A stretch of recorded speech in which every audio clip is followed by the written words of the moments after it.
All right, it is 10 minutes after 8 o'clock. Time now for Common Sense Matters, and Helen Stapleton's here with us this morning. Good morning, Helen. Hey, how are you? I'm fine. Well, it's sort of a sad, rainy morning. I know that the kids are happy to be out of school, though, and that's great. I remember the excitement of that day when my kids were little. So you're listening to Common Sense Matters, Franklin County Democratic Party. I just wanted to first start with a few announcements just about our party. Our website is Franklin County, Tennessee Democratic Party. All one word, all lowercase. Franklin County, Tennessee Democratic Party.com. So that is our website if you want to see what our upcoming events are. The addresses for your leaders if you want to write them about anything. We've got all that there. Important voting dates, things like that. What we believe, blah, blah, blah. Our next meeting is going to be on Thursday, June 16th at 6 o'clock at the Franklin County Annex. So we meet every third Thursday of the month at 6 o'clock at the Franklin County Annex in the small meeting room, which is right next door to the Election Commission. So it's in that front right corner of the building. I have always avoided what I call culture war topics, like the plague, abortion, guns, trans, gay, stuff like that. This show is called Common Sense Matters, and we typically want to talk about kitchen table issues, economic issues that affect your family, like health care, education, things like that, taxes.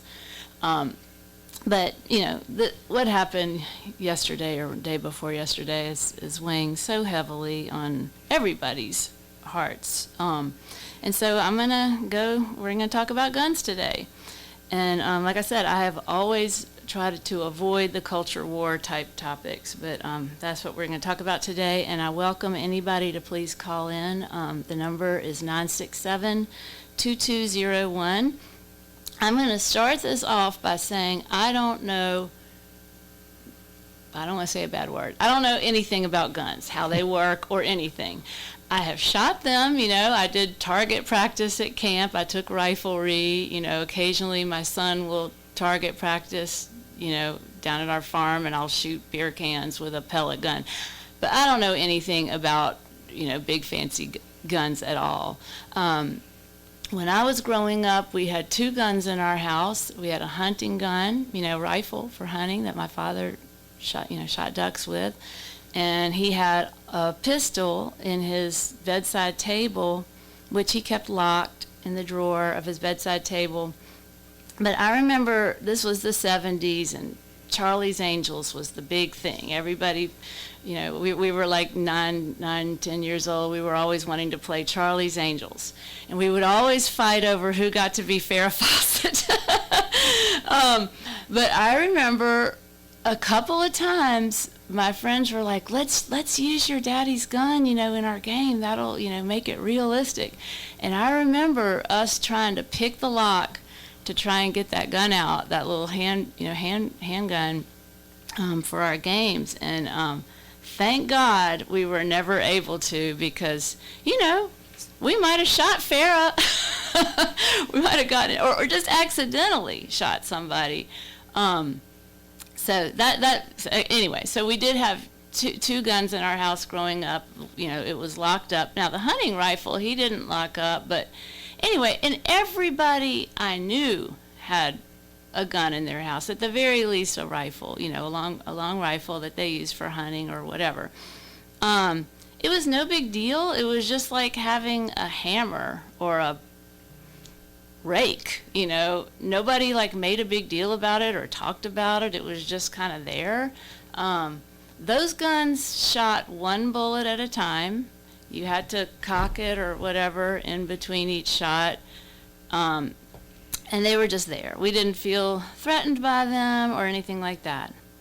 My other experience in life with guns, other than shooting, taking riflery in summer camp and, occasionally shooting with my son, is that My sister committed suicide with a gun, and I'm convinced that had there not been a gun in the house, she would have probably still been alive today, because it was a very impulsive decision. It was, I know that there's a million ways to kill oneself, but that is the most efficient way to do it, and requires no planning.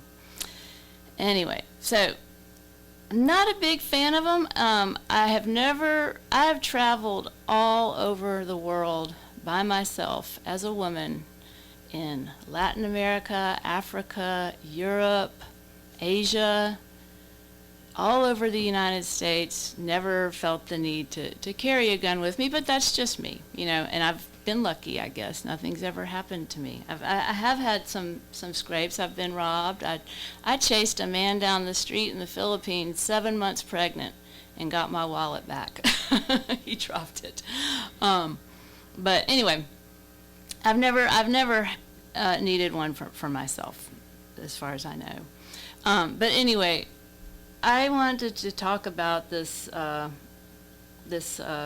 shooting at this school. And I remember when Newtown happened, it was exactly 10 years ago. And my son was in elementary school. My kids were all still in elementary school or middle school at that time. And I cried all day long that day. And I took my son's violent video games and I broke them up with a hammer. And he was so mad at me. And anyway, I'm blathering on about myself, but anyway, I'm sure everybody out there listening is heartbroken. No matter what side of the gun issue you're on, I'm sure you are heartbroken to hear about these innocent children getting gunned down, mowed down in their classroom in a place where they thought that they were safe. The questions I have for this situation, though, and I've read several articles now about the shooting that took place in Texas. Mm-hmm. And two things that stick out for me is, one, I still haven't read how he got the rifle. He was 18 and he went and bought it a few days before the shooting, legally. Okay. So I haven't seen that one yet. Mm-hmm. And the other, were there SROs at the school? I don't know that. That's... I'm curious how he got in the door, how he even was able to make it into the door. But yeah, those are questions.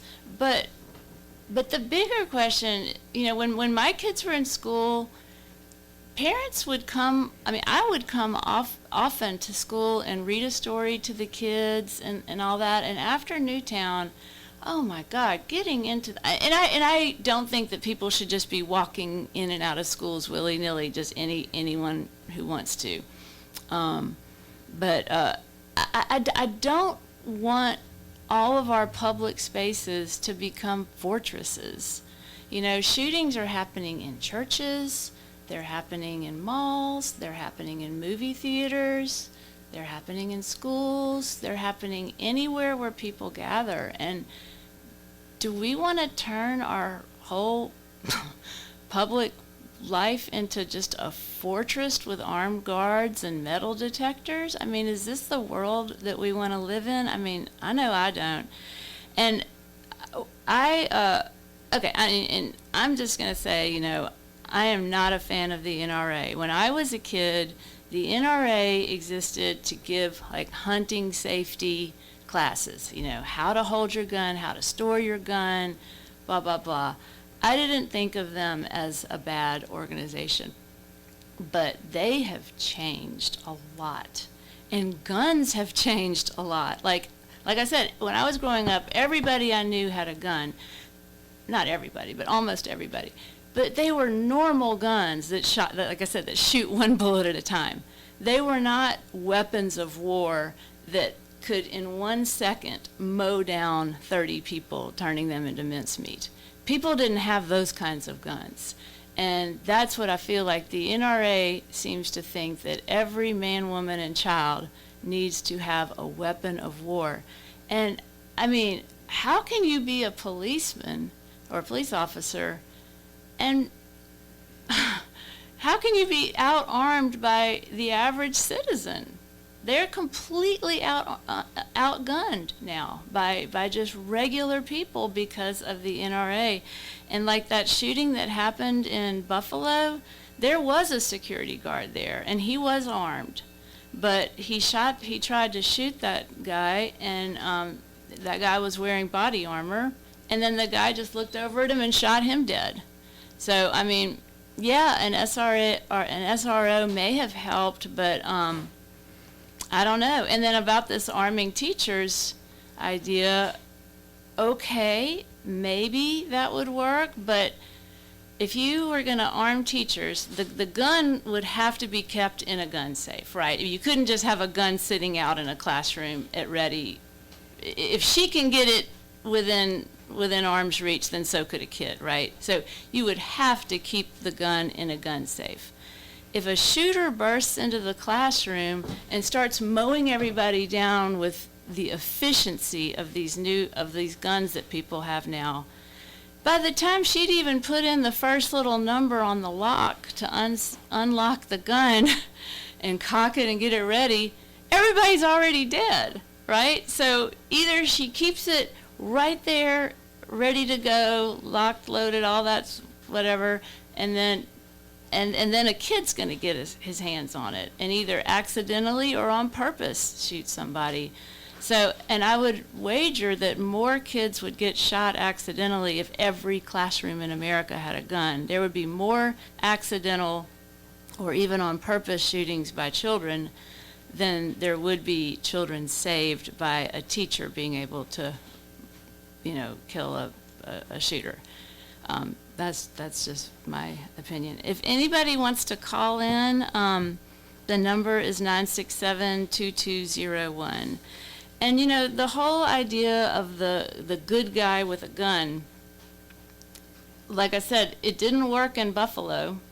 The good guy with a gun got killed.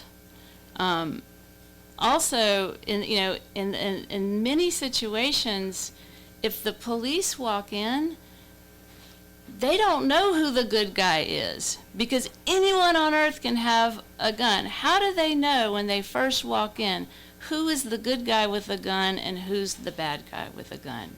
They have no way to know that. And you might just get the wrong person shot. Or another good guy with a gun may see another good guy with a gun and accidentally shoot him down. And then bullets are flying every which way, and you get even more collateral damage. So I just don't know how effective the good guy with a gun thing is. And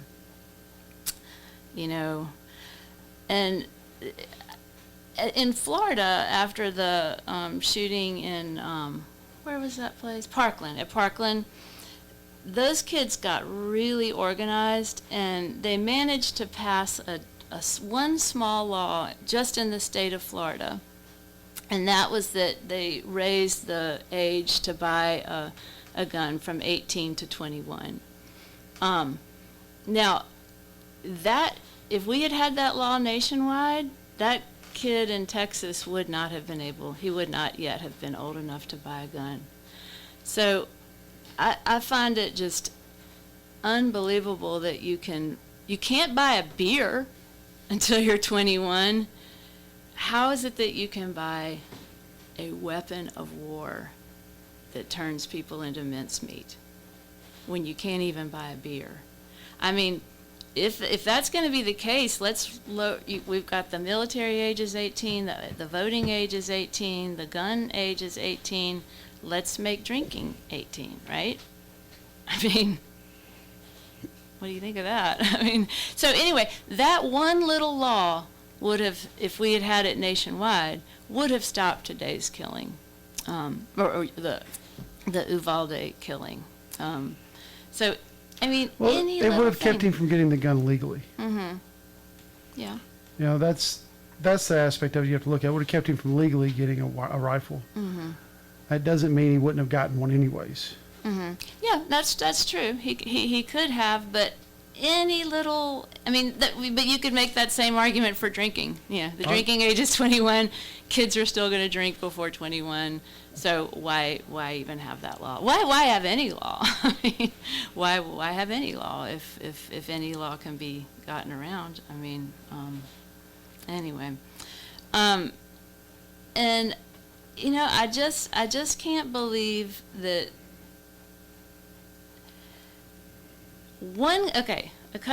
about 10 years ago, one guy attempted a shoe bomb in one airport in the world. Do you remember that? His name was Richard Reed. He did a shoe bomb, or attempted. No one even died. It got foiled. But this one guy attempted to bring a shoe bomb onto a plane. It got thwarted. And after that, every human being on Earth, every law-abiding person now, if they fly, has to take off their shoes. You know, like within a year that law was enacted, and ever since, every man, woman, and child who flies on an airplane takes off their shoes, and all of them, imagine all of them are law-abiding citizens.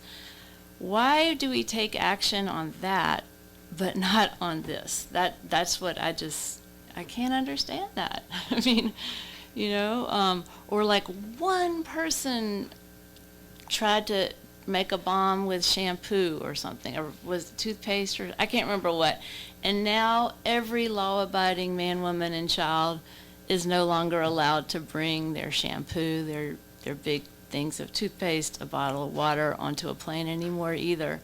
So or like one kid, I don't know, hurts themselves on a playground, and so then nobody else for all eternity can, you know, have this one kind of playground equipment anymore. Like, why do we act on some things but not on the guns? I'm just mystified by that. I mean, I don't know. And in Tennessee, like we have permitless carry in Tennessee. Anybody with no training at all. If you want to drive a car, you have to pass a test, right? And show that you know what you're doing with a car. Because a car gets you from point A to point B. It has a purpose, right? But it's also a killing machine. You know, you can kill people with a car. So, you know, therefore you've got to show the authorities that you know how to use it. Why is that not the case with a gun that is only a killing machine? I mean, that's all it does. It doesn't transport you. It kills people. A hunting rifle hunts. You can't hunt with an automatic weapon, or your deer would just be ground beef, you know. Well, to get an automatic weapon, you have to have a special permit. Okay. Like the rifle he shot was a semi-automatic. So, I mean, it wasn't where you can depress a trigger and 30 rounds will disperse at once. Well, I know that those children had to be identified through DNA. Well, I'm saying, like, it was... No one could recognize their faces. But it's still a semi-automatic. He had to depress a trigger, you know, 30 different times. Okay. And, you know, that's the thing with that. I'm not trying to defend one way or the other. I had a conversation the other day with someone. I do believe that, you know, there should be a deeper look into some individuals as they get a weapon. But also, I still believe in, you know, the person's right to bear arms. I do too, but not an assault weapon. Well, what makes it an assault weapon? Like, if you take... Like I told you, I said at the beginning of this show, I don't know jack what about guns. I know that when I was a kid, guns didn't go and mow down everything in sight. You can call that an assault weapon or a semi-automatic or what, but we had a ban on them during the 90s. And then when when George W. Bush came into power, and shootings went down. And then when George W. Bush got into power, they overturned that and they went up. I mean, it's just as obvious. All through the 90s, they were banned. They called them assault weapons. We can sit and argue all day whether you're going to call them semi-automatic, whatever. But there was an assault weapons ban, and shootings went down. And then George W. Bush overturned that when he came into office, and those kind of shootings went up. I mean, it's just statistics. Was it like Yeah. the Parkway Sniper? That was a bolt action single shot rifle that he used. Okay. And I mean, with that in my opinion, that's an assault. He was killing individuals. Would that be considered an assault rifle? Because that's Like I said, I don't know anything Yeah. about guns and how they work. I've just done a little target shooting in my life. That's all I know. And with the gun I used, you had to cock it every time in between. the conversation I had, and I was talking with the school teacher, and we were discussing this one because I didn't read it until Tuesday night. I was at softball games all day. Wasn't plugged in. Wasn't paying Right. attention to the news. And as we were sitting down at dinner, I was scrolling through and I saw it. So I read the first article on it at that point, and I was sitting next to a couple of teachers, and we were discussing it. And like I said, the first question was SROs. They all asked, well, I wonder if they have an SRO at the school, because how much does that deter something like this happening? And Oh, it definitely can't hurt. That's for sure. you know, and that was one thing. And then the other aspect we started talking about the rifles themselves. And, you know, I have extensive knowledge of rifle. I was in the military. I spent a lot of time around weapons. That was something I did for almost 4.5 years of my life on a daily basis. And so we started discussing that, and I just told him, I said, you know, I remember one of my instructors when I was going through selection, his saying, he would say all the time, said the deadliest weapon in the United States arsenal is a dedicated soldier and their rifle. It's not the A-bomb. It's not the, you know, the Hellfire missiles. It's the, you know, you give one person that's motivated and dedicated to whatever cause they have and a weapon, and it doesn't matter the weapon they have, but a weapon, and that's, you know, the best, you know, most, I guess, effective tool in the United States arsenal is what he said. So when I look at shootings like this, yeah, I do. I think there should be, like I said, I think there should be extensive looks into individuals when they get weapons. You know, especially a weapon But background of this checks. kind. Yeah, I think background checks are very Yeah. important. But like you said, he bought the gun legally, so he had to go through that background check. He passed it. So at what point do you sit there and say, Well, I don't know if Texas even has background checks. It's not universal. That's one thing that the Democrats want to get passed is universal background checks. Well, I mean, I could agree It's with a that patch. myself. Okay, we can Google that, but yeah, you're right. But had the age been 21, he would not have been able to legally anyway. And people are impulsive in their teens. They are very, very impulsive. And they're still pretty impulsive at 21. But I'm sorry, I didn't mean to interrupt you. oh, no, that's fine. Okay. I was curious because I didn't know the answer to that either. I was wanting to check and make sure. And unless we have laws that are the same in every state, all you got to do is go to the next door state and bring it in to the. That's why I feel like it needs to be a nationwide thing. And like I said, if you have background checks, as long as you're not a psycho, a domestic abuser, or a person with a violent criminal history, what do you have to worry about? Like, most people I know would pass a background check, you know? So, like, I don't know why people are so worried about them if they have nothing to hide, you know, if they have nothing in their past. So they do have background checks, but they are very laxed. They're not. They're one of the more, I guess, the looser in the 50 states. So, Yeah. but yeah, I mean, I agree with you. I think I don't understand why anybody would have an issue with a background check. I don't see why anybody would have a problem with that taking place. And I remember when Sandy Hook took place, you know, 10 years ago, 11? It was 12 10 years ago. It was 2012. Yeah, so 10 years ago when that took place, I just come back home from Florida. I hadn't moved back. I think I was visiting that trip. And I remember Dr. Sharper being in here in the studio, and I'd come in with Dad that morning because he was taking me back to the airport after he got off the air. So we're sitting there talking, and Sandy Hook had just taken place, and she was discussing, you know, her and the sheriff had started talking about SROs, you know, the school resource officers, and putting them in every school, because they were in a couple of schools at that time, but placing them in every school. And then now, you know, Governor Lee did that last year. It was last year where they put aside the money for SROs for schools who didn't have them in every school. They put a grant, I guess, out there for every school to have an SRO in the state of Tennessee, which I think is a great thing. I don't know if an SRO could have stopped the situation, but I think they could have deterred the situation. You know, and someone there with that mindset could help out. Yeah, I mean, know. every little thing we do helps for sure. You know, Sure. and yeah, that's But I guess what I take issue with is the NRA. Their attitude is basically, we are going to have a country that is awash in guns, in clips that can hold, just tons of bullets all in one go. This is the world we're going to live in, where the average dude is like a soldier in war and can have an arsenal in their home. This is the world we're going to live in, and it's your job to protect yourself. You need to go around wearing a bulletproof vest. Every public space needs to become a fortress. I mean, that's and children need to take active shooter drills and carry around bulletproof backpacks. So it's like, it's our world, and you just have to live in armor. Like, I don't like that. so. Let me play devil's advocate for you real Okay. quick. Yeah. So let's go across the globe. Say we didn't have a populace that was armed and was able to handle themselves. The situation that took place in Ukraine, those citizens had their own weaponry and were able to hold back that invasion because their army's not that strong. Now, granted, Right. we do have the largest army in the world.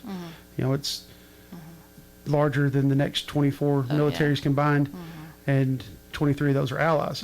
But we do have the largest army out there, and so we're very well not have to worry about that. But you think of those individuals. Well, you go to the community right here, and like I said a second ago, you're going to have individuals that aren't going to follow the law, and that's going to take place anywhere.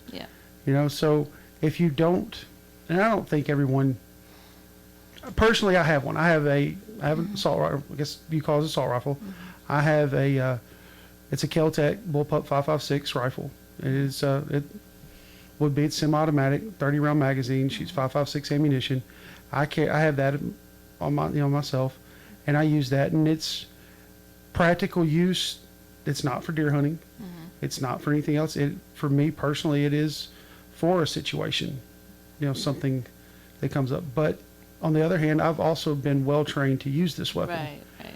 So I believe that you should have the right to be able to arm yourself and protect yourself. I, once again, will say I do believe in background checks, and I do think they need to take place, and I don't know if we do a good enough job with them. And I know that might upset a few people listening right now, but I think it should Don't be you something. think you could protect yourself with a normal gun, though? Just a one bullet at a time? That is one bullet Well, time. okay, I know they shoot out one. Okay, well, It doesn't have fully automatic Well, capabilities. Like I okay. can't sit there and pull the trigger down and fire 30 rounds Okay. off one depression. You have to depress the trigger for each time one cartridge is expended. okay, well, where you would have to change with my father's gun, it held 6 bullets, and then you'd have to sit there and reload it. Do you think you could defend yourself with a gun like that? Yes, Are you I a good could. enough shot that you could get someone in 6 tries? It's not. All right, I don't want to. This sounds horrible. If I pull the trigger, it's one shot. I mean, that's how it works. That's how I was trained. It's one shot, and as we were in the military, we say one shot, one kill. So that's how I was trained to work. It's not that I'm worried about one-on-one, and it's you sit there and think about it. Say that you're right. You have 6 rounds. If you get to that 6th round, what do you do after that? I don't think it matters in this situation if it's a 30-round magazine, a 20-round magazine, 10-round magazine, or if it's a 5-round clip that goes in, the 30-06 your dad had, whichever it is. It's going to come back to the individual. You look at, was it the Las Vegas, the shooting in Las Vegas. That guy, he ended up having 18 rifles in the room. So it still comes down to the individual and what their intentions are and what they plan on doing. Right. It doesn't. I don't think it's the hammer; it's the carpenter in this situation. Well, You could look at a pump shotgun. The guy walks in the room with a pump shotgun that holds 6 shells. He's going to do just as much damage as if he walks in with a rifle. okay. Well, I just have to. I mean, one thing that nobody can deny is that this does not happen in the rest of the world. It simply does not happen the way it happens here, not near as much. And they have mental illness, they have violent, I mean, okay, and I will be the first to admit, a lot of liberals refuse to acknowledge the role of Hollywood and video games and mental health and family breakdown. I totally think that the breakdown of the family, Hollywood, video games, and all that is contributing to this big time, and they need to change. I mean, that all needs to change, and we need a mental health campaign, especially targeted at adolescent males, because it always seems to be an adolescent male. And I feel like there's been so much focus on girl power and empowering girls and all this stuff, and boys have been a little bit left behind. And I think we need a major mental health campaign directed at boys. You know, I have a son, and I mean, of course, he's normal and all that, but so I will acknowledge that these things, but every other country in the world has those issues. Europe is almost completely secular. They are not a church-going people. Their families are as broken down as ours. I mean, there's very little marriage. Their marriage rates are low. Their divorce rates are high. They have the same violent video games and whatnot that we do in Hollywood, but they don't have these shootings. And the only difference is availability of guns. So it's like, so people are the problem, yes, but why are we then arming all these people? That's my question. All right, okay, caller. Go ahead, you're on the air. Yes, so survey after survey, poll after poll, shows the American people are wanting something done, Democrats and Republicans. So why are the politicians not ready to do anything? It's because the NRA is paying them. The NRA mental illness plus assault weapons equals mass destruction. What else do they need to know? Thank you for your call, and I'll let her answer. Thank you. Ma'am, yeah, I totally agree with you. I think that there's a lot of politicians that are getting contributions from the NRA, and they are all Republicans, that's for sure. Maybe a few Democrats, maybe Joe Manchin, but I guarantee you that if Democrats had a huge majority in both the House and Senate, something would be done. For sure. Republicans are blocking it, and I know that we control the House and the Senate, but we have 2 or 3 senators who, even though they are Democrats, are blocking things. So it's the NRA's stranglehold on our politicians, and I wish that our politicians were not so dependent on contributions. I wish all elections were publicly funded, and so politicians wouldn't be in the pocket of the NRA or any other organization. I wish they could just be free. But yeah, I understand your concerns. And yes, poll after poll shows that most Americans, I think it's almost 70%. 90. It's actually 90%. Are in favor of universal background checks, but the Republicans are solidly against it. There are maybe 1 or 2 Democrats, but overall, there's not a single Republican I can think of who would support that. Yeah, it was actually a poll that I was surprised when I saw the first time. I saw 90. It was at 86%. I was like, that cannot be correct. Mm-hmm. There's no way 86% of Americans agree on anything. Mm-hmm. You're blowing my. And then I dug a little deeper, and the next poll I saw was at 88%, and the next poll was at 90%. I'm like, that just blew my mind. 3 separate groups that had studied this, and it was, as much as, I'll hear people around here say, oh, well, those are liberal polls. One of them was on Fox News. So I'm just let you, it's not just one side of the aisle. It is both sides that really want this to happen. Yeah, our politicians are forced to be in the pockets of their donors, and that's and that's happening on both sides. Democrats maybe have different types of donors than Republicans do, but because of our system where a politician has to raise about $40,000 a day to stay in office, you cannot help but be a whore to whatever interest groups or corporations or lobbies are paying you. You have no choice because our elections are not publicly funded, and so that's why people always say, oh, they're all so corrupt. Well, you start off not corrupt, but when you realize you can't stay in office without these big contributions, you get corrupted. Any good man or woman is gonna have to give the devil his due when you're so reliant on these funds. And like they said, Mitt Romney's gotten like 13 million, or from the. I've been seeing on social media all these politicians like Ted Cruz, and then underneath how much the NRA has donated to them. It's unbelievable. It's millions of dollars. So in a perfect world, if Helen Stapleton could fix this the way she would like it, what would you do? I would definitely get rid of huge donations. Before 2010, the Supreme Court in 2010 passed a law called Citizens United that said that corporations are people, and therefore they can donate as much as they want to a politician, and politicians don't have to reveal where their money comes from. And that has just put everything on steroids, and it's unbelievable how much politicians on both sides have to raise in order to, like in European countries, like in Scandinavia, elections are publicly funded, and you run purely on your ideas and your merits, not on who you can get to support you. So in my perfect world, that's how it would be. So in that case, politicians would do what the people wanted and not what their donors want. That's how I'd like it to be. And I would like background checks, and I would like an assault weapons ban. And we could sit and argue all day about what constitutes an assault weapon. That's the $1 million question, is defining it. Mm-hmm. Define an assault weapon. Like, what is, Okay, or magazine clips that they hold a smaller amount, or I don't know.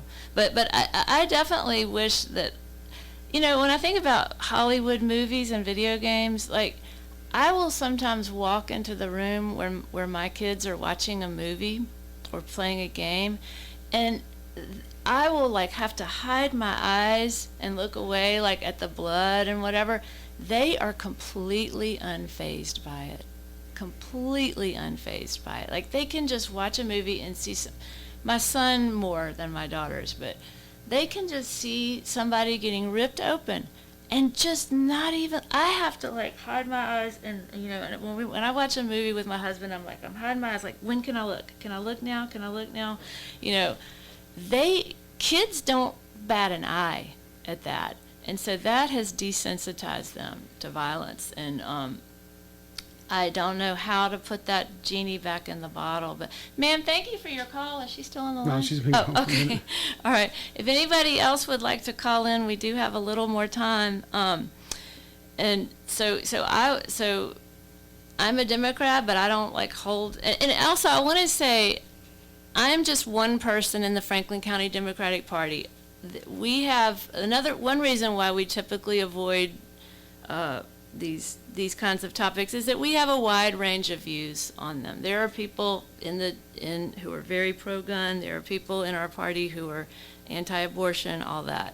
But I'm just speaking from myself. So, but if 90% of the American people want background checks, then I would wager that most members of the Franklin County Democratic Party want background checks. I wanted to make one more point. My son-in-law keeps a gun in the house, and they have a baby, and he does keep it locked up, but I keep telling him, like, what's and he says it's for self-defense in the home. I'm like, okay, first of all, how often does it happen that some random stranger breaks into your house in the middle of the night? Most criminals want to come and they'll case your house to see when you're not home. They want to come and rob your house when you're not home. They don't want a confrontation. So I just, or if they did, they would, I don't know. It's not in your interest if you're a criminal to come barging into someone's house and just shoot them. I just don't think that happens that often. But if it did happen, because there's a baby in the house, they have to keep the gun locked up. So how is it really going to help you if some crazy guy barges into your house in the middle of the night when you have to then go down in the basement, unlock the gun, load it, and I mean, like, whereas you're more likely to accidentally shoot, like, maybe one of your, like, I hear all the time on the news about toddlers shooting their parents, toddlers shooting other toddlers because they got their hands on it. A gun is only useful to you if it's right there nearby, ready to go. It's really of no use to you if it's in another room locked up. You're like fumbling around looking for the keys or putting in the combination, getting it ready, so it's either right there ready to go and then a kid's going to get a hold of it, or like I said, it's locked up and it's not going to do you any good. So I wonder how many, and the NRA will not let us keep statistics on that. They have convinced lawmakers. They used to, when my kids were babies, they would ask you all these questions. Does your house have lead paint? Do you have a swimming pool that's not covered? All these things that might be dangerous for the baby. Are you keeping your plugs covered up so they don't electrocute themselves? And they used to also ask, do you have guns in your house that are not locked up? Well, the NRA is trying to pass, or I think did, pass laws to say that they can no longer ask you that question. I mean, I'm sorry, they're evil. They used to not be evil. Like when I was a kid, they taught people gun safety. That's what they did. They have become this evil organization, and they want weapons of war in the hands of every person. And I feel like it's their world, and we just have to live in it. We just have to deal with mass shootings. And we are the only country in the world that lives like this. It's not toxic masculinity. Other countries have toxic masculinity, but there aren't shootings on the regular basis like we have here in this country. Other countries have mental illness. There's a lot of mental illness in Europe. There have been like attacks, but they're using like knives, and they kill maybe one person or damage one person. Here, the guns we have now that everyone can have, they're so efficient. They're so efficient. And so, yes, there is mental illness and family and societal breakdown. So why are we arming people? Why? Why are we actively arming people? I mean, Greg Abbott in Texas put out a tweet about a year ago that said, like, California's outselling us in guns. Come on, Texas, pick it up.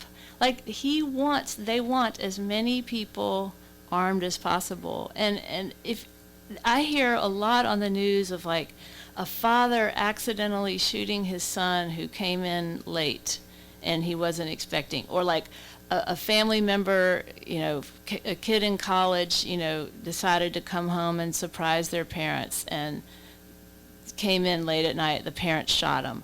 Or, a couple is having an argument and there's a gun right there, shootings. I feel like having a gun in the house just makes it more likely for an accident to happen, for an argument that's heated to get, to turn deadly, someone who's having suicidal thoughts to just grab that gun and happen. And when you weigh all those shootings, most shootings happen between people who know each other. So so they had a gun handy, they got in a fight, they shot each other. When you compare that to the rare occasion of a person shooting a home invader, I think and like I said, the NRA will not let us keep these statistics, but I would guess that they are lower. All right, we got another caller. Carry that real quick, see. Okay.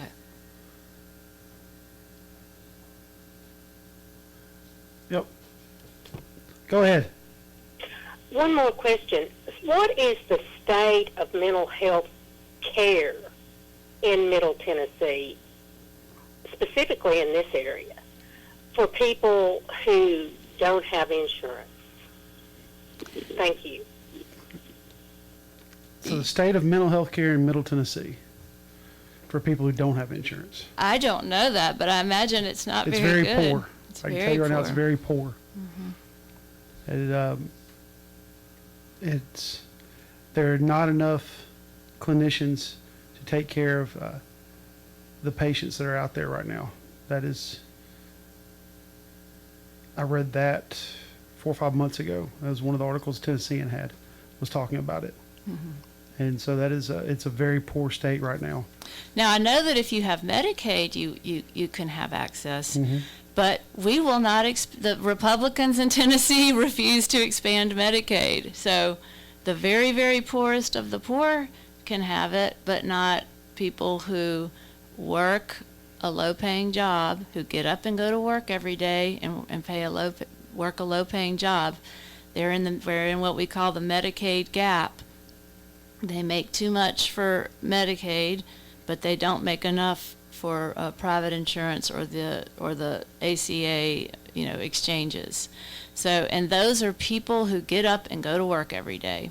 So if we just expanded Medicaid, so like people who sit at home on their butts all day get Medicaid, maybe because they're disabled or whatever, but people who get up every day and work very necessary and needed jobs are in the Medicaid gap and aren't getting served, and so therefore are not getting mental health either. They're not getting physical health or mental health. But yeah, we have got to expand mental health access for sure. We need to be sending more and more students to school and training for that, because we're vastly understaffed. But that was a good question. I wish I knew the answer. It's definitely a big topic that always comes up during election cycle that we always hear the fun words thrown at, but never really see any results from.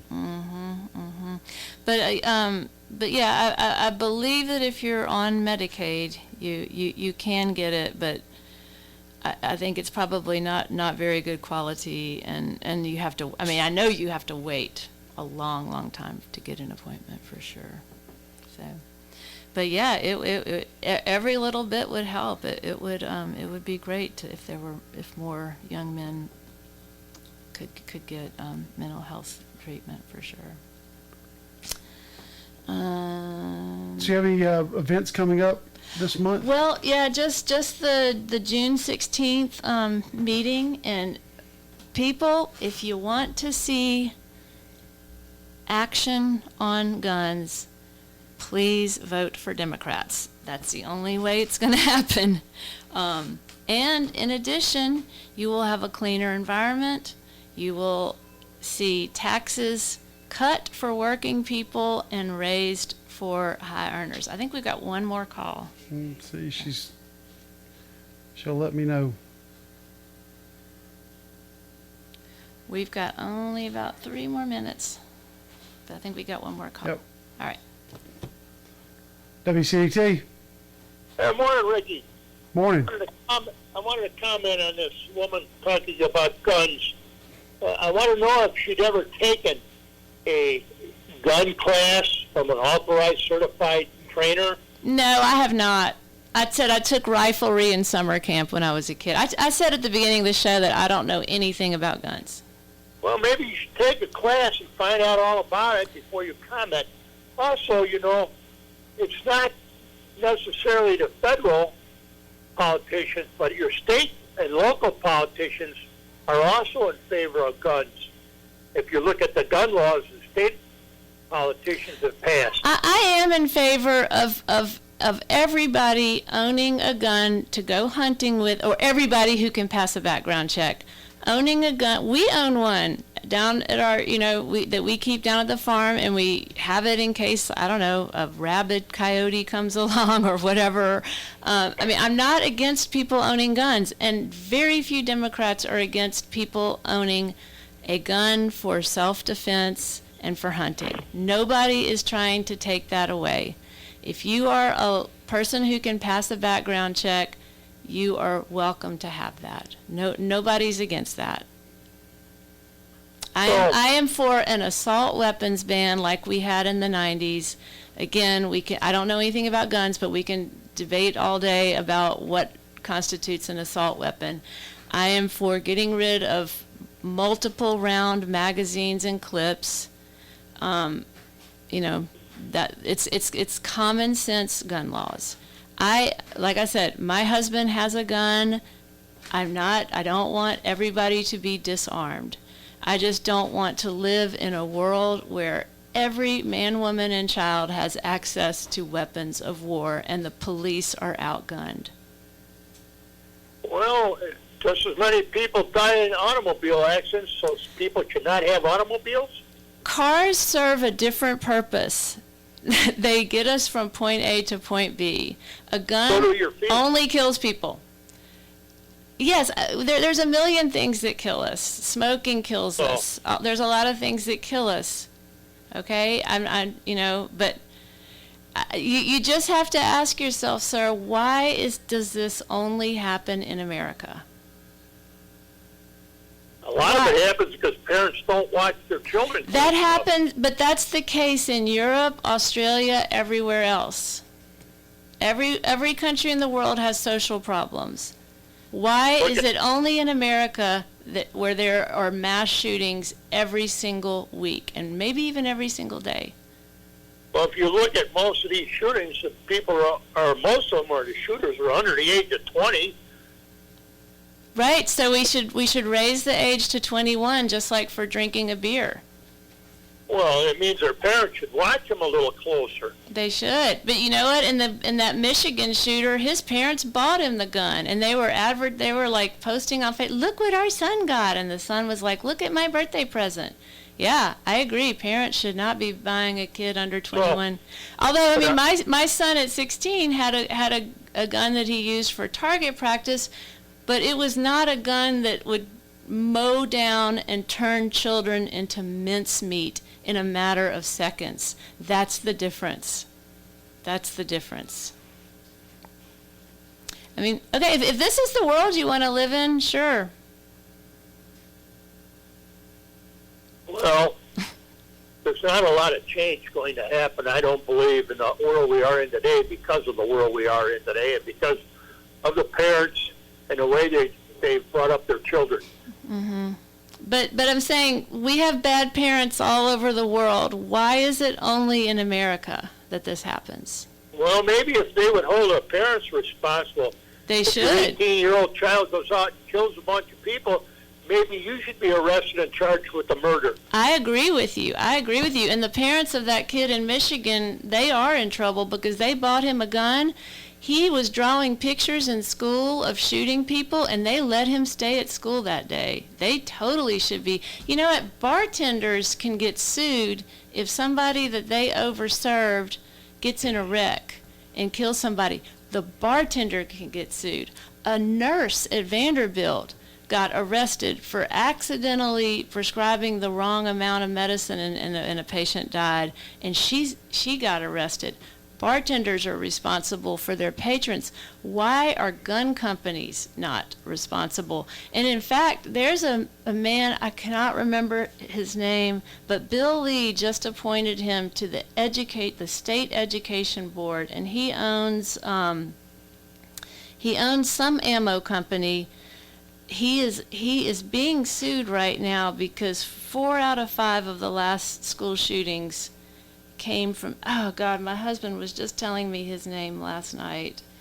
But anyway, he owns a big ammo company in the state of Tennessee, and his ammo and whatever has been used in quite a few of the last school shootings, and Bill Lee just appointed him to the state education board.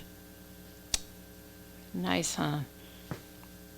So my only comment is, I would think that maybe you should take a gun course with a qualified, certified instructor, and then you'd be more informed. And I'm finished now speaking. Thank you. Have a nice day. Okay, thank you. All right, Helen, thanks for coming in this All morning. right, yeah, we were over time already. It's all right. All right, thank y'all so much. And again, it's Franklin County, Tennessee Democratic Party.com. All one word, all lowercase. And y'all have a great day. Thank you. All righty. And a homemade dessert? Then you should stop by Betty's Diner on Main Street in Deckard. Betty's Diner is open Sunday through Thursday from 11 a.m. until 2 p.m. And now, a look at your weather forecast. Showers and thunderstorms are possible today with a